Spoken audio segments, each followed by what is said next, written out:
Okay, so now we'll look at the labyrinth in relationship to the river. How do those two come together?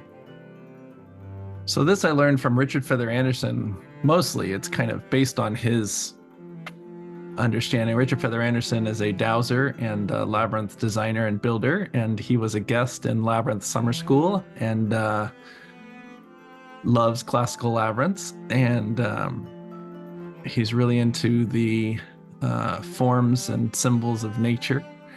And let's see. Rivers are magnets for the imagination, for conscious pondering and subconscious dreams, thrills, fears. People stare into the moving water captivated, as they are when gazing into a fire. What is it that draws and holds us? The river's reflections of our lives and experiences are endless. And that's Tim Palmer. So Richard Feather Anderson told the story about how in his childhood, he would go down to the river near where he lived, and he would stare at the eddies, which are the kind of whirlpools, spirals of water that form along the edges. And he would just stare and stare and stare at these eddies. And he felt like that was one of his very first kind of meditative experiences, was just watching the river. And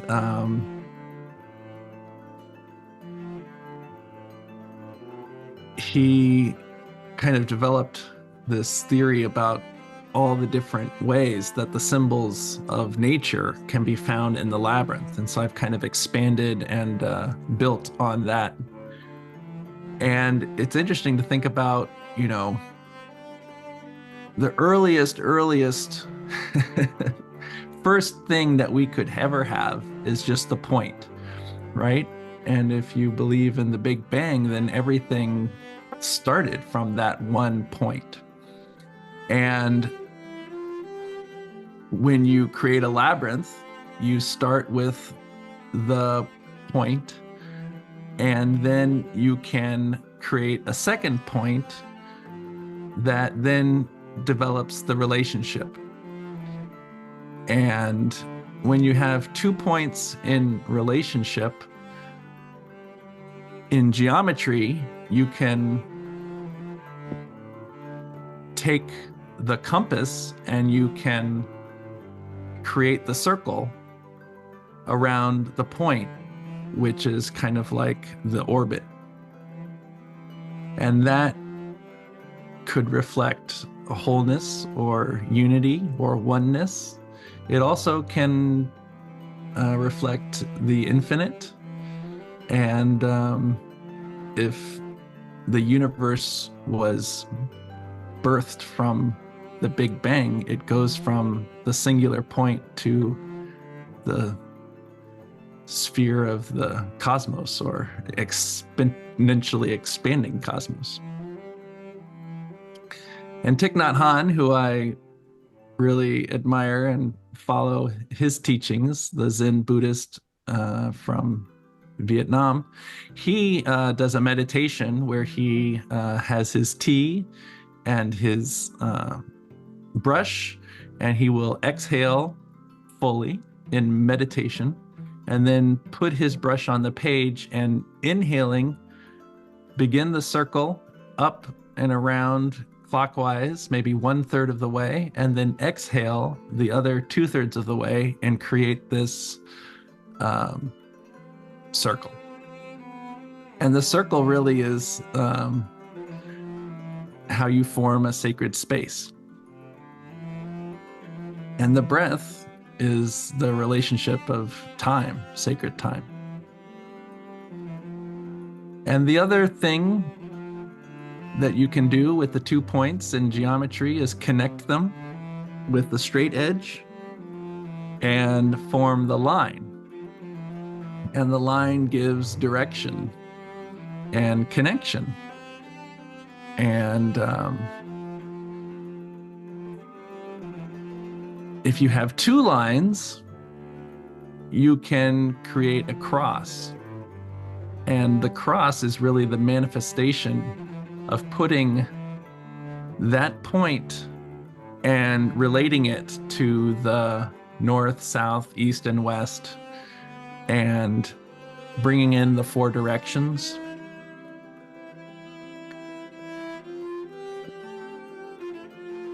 And in some Native American spirituality, we have the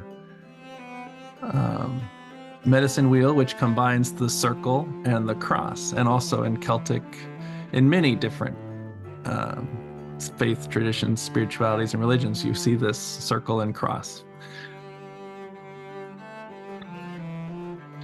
If you have 2 lines in parallel instead of perpendicular, then you have a pathway.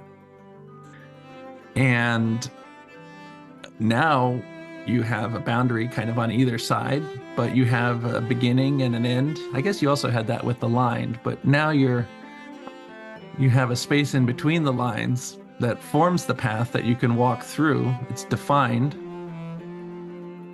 And maybe the Camino de Santiago is a somewhat one-way path formed by the edges of the trail that we can walk on, a journey from beginning to end or start to finish.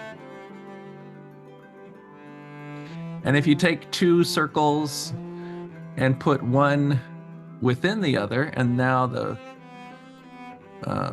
you have concentric circles, then you have a pathway that goes round and round. And in the Labyrinth world, we call this a circuit. And now you have kind of an infinite journey instead of a one-way journey. And you come back to where you began. And in Hawaii, there are these symbols called the piko, which is the kind of Hawaiian chakra system. And they have the piko is like the spiral or the concentric circle, and it represents the kind of gut chakra of your gut, and it's related to your instinct and your intuition, which is fascinating. And this is carved into the rock there. You see these concentric circles. So to create a labyrinth from the circular pathway, you need an entrance and a center. And so if we opened up an entrance and walked around and then had an entrance to step in the center, then we have what might be considered a 1-circuit labyrinth. But this is a spiral. So this, if you walked this, you're really just walking a spiral, which is similar to a labyrinth, but predates the labyrinth. And another one of these archetypes that we see in nature, like in the shell and also in the river, in the eddies. But we might get dizzy on a spiral walk, so we want some alternation. We want a turn around and then a turn back.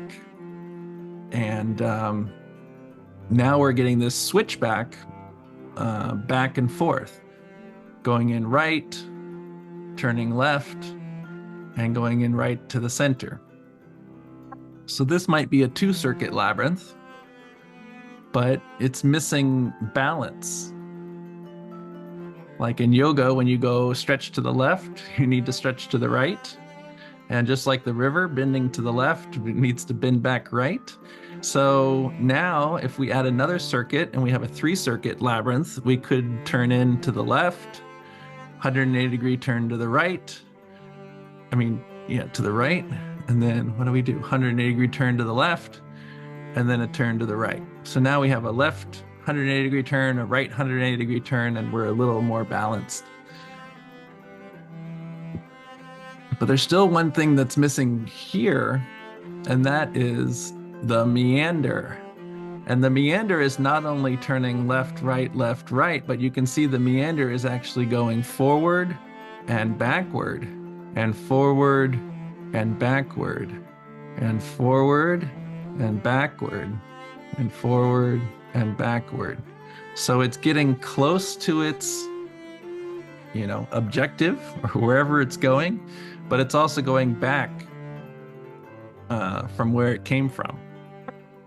And if you include the meander in the labyrinth, then you get this, which is into the center, away from the center, away from the center, and back in again.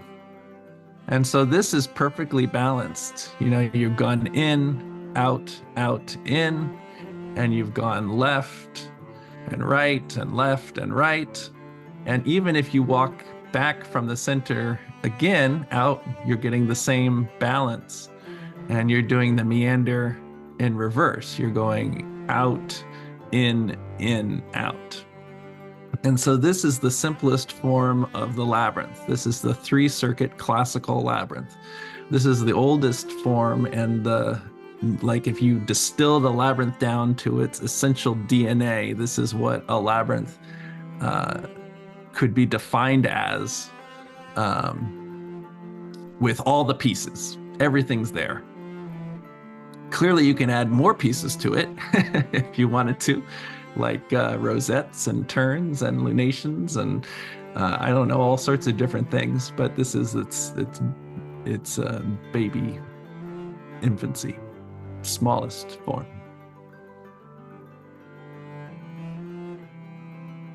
And so Richard Feather Anderson says, looking through the lens of sacred geometry, the labyrinth incorporates more elements of life, natural patterns, archetypal symbols than any other symbol. It is the Rosetta Stone for all cosmological mandalas and provides a way to be affected by, informed by, and absorb these fundamental patterns, principles, and processes of the universe directly through physical experience. So it is a Rosetta Stone for all cosmological mandalas. So basically, like if you use the symbol to understand your relationship to the world, it becomes a mandala of the cosmos, right? You're using the symbol to understand your world. And then the labyrinth has embedded in its design all of these symbols, the line, the circle, the cross, the spiral, the switchback, the balancing turns, and the meander, all embedded in the labyrinth. And you're experiencing all of these symbols through your body.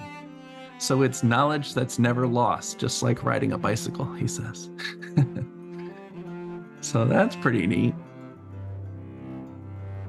That you walk a labyrinth once, then it's not just staying with you up in here. You may forget about that walk. You may feel like, or you may think that nothing happened, but you could very well have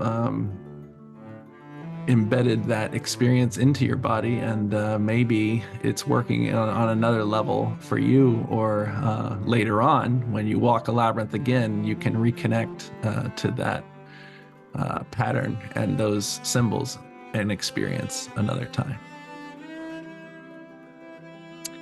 And here's a magic trick, because really the meander is like the magic in the labyrinth.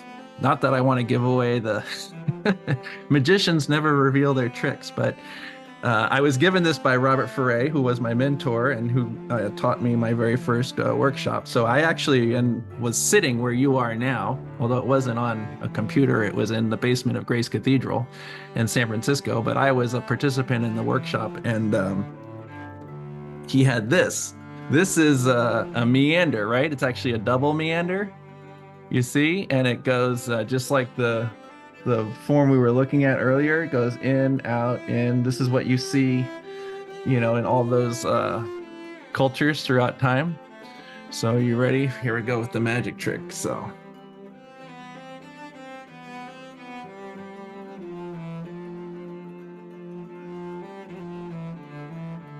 this is the 7-circuit classical labyrinth. So really, the classical labyrinth is 2 meanders wrapped around a center. It's as simple as that. You just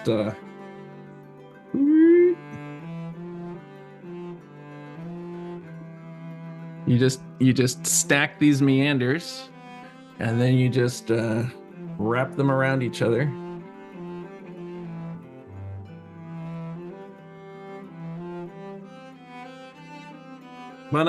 And so this is the oldest labyrinth that ever existed. This is the one that goes back maybe 4,000 to 6,000 years, and is the original form of the labyrinth that all other labyrinths are pretty much based upon. This original design. If you love the Chart labyrinth, then you can create 11-circuit version of the classical labyrinth, and then you can evolve the Chart labyrinth from this labyrinth. So really, and the meander is the mystery, because the meander is what takes you to the center, away from the center, and back to the center again. And a lot of people love that in the labyrinth, but also find it like, disorienting, because you feel like you're getting close to the center and then you're going away and you don't know where you are anymore. And that's great, because a labyrinth is not a maze with dead ends and choices. The only choice is whether or not you're going to start, and then whether you trust the labyrinth and you trust yourself to get to the center. And it's okay, you may feel lost, but as long as you keep putting one foot in front of the other and trusting yourself and trusting the labyrinth, then you will get your way to the center.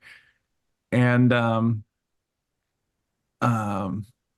what it's doing is it's getting you out of your rational mind, because the labyrinth really wants to get you into your intuition, your intuitive self, and you want to not worry about how far away you are from the center. You want to just enjoy the journey, right? Like the river, and not try to rush to the sea. And so it really is the meander that really gets that mystery in there. And if you have different designs, which we'll talk about tomorrow, we'll look at how different designs have the meander in them in different ways.